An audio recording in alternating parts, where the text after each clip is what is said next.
The world is so small till it ain't. Yeah, I'm building up a wall till it breaks. It's 9:42, 29 degrees here. It's been a massive work day. Claude Code is currently pushing through one of the biggest prompts I've ever forced down its throat. It seems to be doing something now, finally. It's going to be a long night. I need to go to 7-Eleven, get some supplies to push me through this night. She hate it when I call and it's late. I don't want to keep you waiting. I hope I never keep you waiting. Yeah, I think I know it all, but I don't. Why you always at the mall when you're broke? Boys, I understand how unhealthy it is. Maybe dunk, but I never been tall. I need the fuel. Let me get this down. Okay.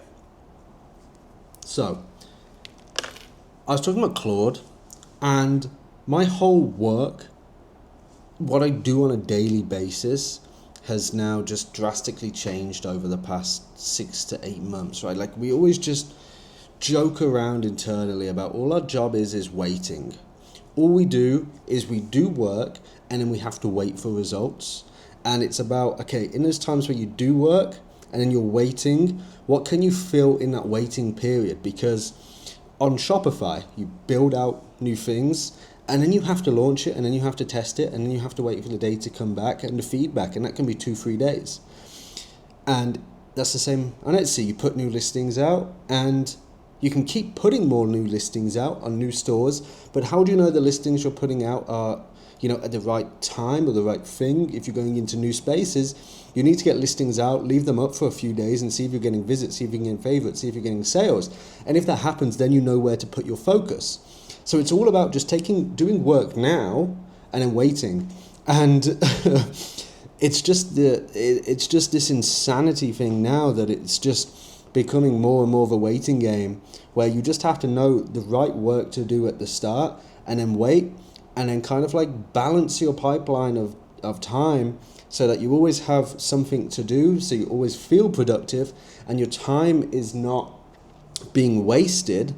But then when everything is going smoothly, hopefully, that you haven't committed yourself to so much work that you can't handle it all, because there will become a point where you're not waiting on so much to happen now, right?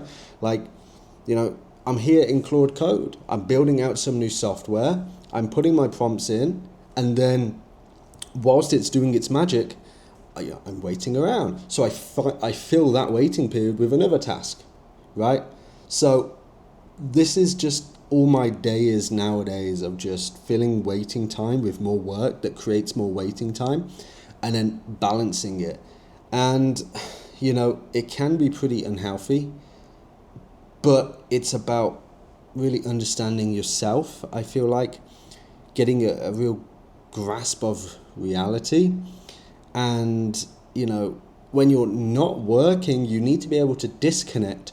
So you're not in this, yes, you're waiting for results, but you're not also putting a weight on your life. You're not waiting to, say, okay, I will go on this trip when this is done. I will go and do this activity or this or that, or go whatever it is.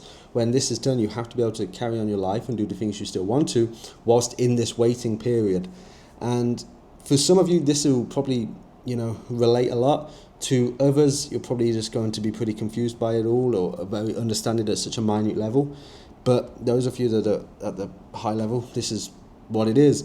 And it's why you see a lot of people at the high level joking around about they just play like Fortnite or GTA, or they're all waiting for GTA 6 or Minecraft or, what's that mobile game, Clash Royale, whatever. So, yeah, work nowadays, 2026, AI, and waiting on feedback loops is just waiting. It's the next morning now, out in a new spot to get some work done. The one thing people never seem to mention when being a digital nomad in Thailand is yes, there's Wi-Fi sort of everywhere, but it always like disconnects you after a certain time, or it just then throttles you after a certain time, and you always have to sign up and have some account or do something. And in the UK, I would just go to coffee shops, work from there, and I'll just hotspot. And out here, I have an eSIM with unlimited data, but on hotspot, you only have like 200 to 500 megabytes of usage a day. So you've always got to find these spots that have good Wi-Fi speed, and that doesn't just time you out or throttle you after a certain while. But that's where I am. I'm in the Commons in Tonglo. Last week in Bangkok now. Going to be flying down to Krabi on Saturday. So it's Wednesday today. Week in Krabi. And then might be doing like 3 weeks in Koh Samui. Then maybe going to Bali for a month and a bit. Meet up with some friends out there. But anyway, lots of work to do, so let's get it done. So an update with the big project I'm working on currently is there's not really much of an update to give. If any of you are deep into meta ads, you'll know lately they have just been shitting the bed.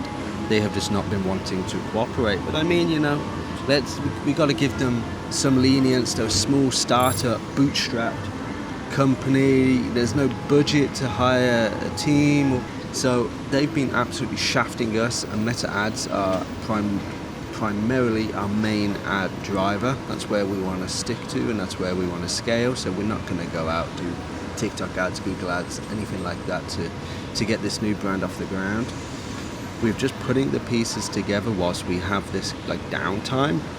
It's kind of just extended the build-up work that we can get done. You know, we had deadlines and when we wanted to get things done by, based around the launch. And now the launch has been delayed. It's like we're able to build things to like 95% polished. And now because we've been given this extra time, we can get them up to 96, 97, 98, because those last 5% is where most of the time is going to be. So I'm just spending hours and hours and hours optimizing very small features of landing pages, right? And I am going to be extremely data-driven with the RPV, doing a lot of split tests for the revenue per visitor.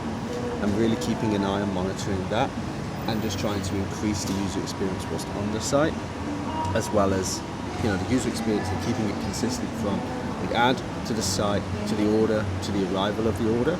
So it all follows a very consistent scheme. That is what I'm working on. It is going to be first order profitable. That's what we always like to implement.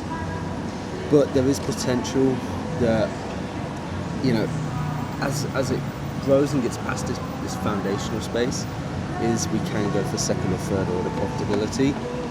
It's not ideal, but we have that kind of wiggle room to allow for that. Yeah, just so much stuff in the works being built out, and I really want Q4 2026 to be absolutely huge.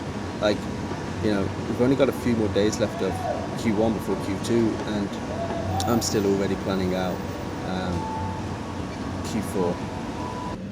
Got a little bit too hot there at the Commons, like 36, 37 degrees Celsius, like 50% humidity, sat outside. It's a joke. So coming to a Starbucks now. Now the rest of my week up until I travel on Saturday is going to look the same. It's just going to be sat in front of my laptop in a different space, getting the work done.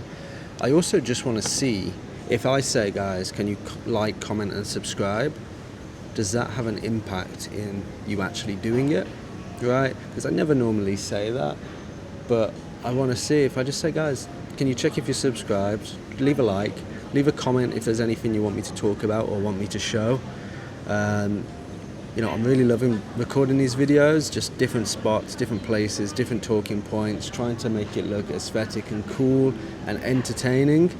And yeah, let's see what happens next. And I just wanna ball, maybe dunk, but I never been tall. Yeah, I might trip, I never fall. God knows I came close. Don't try this out.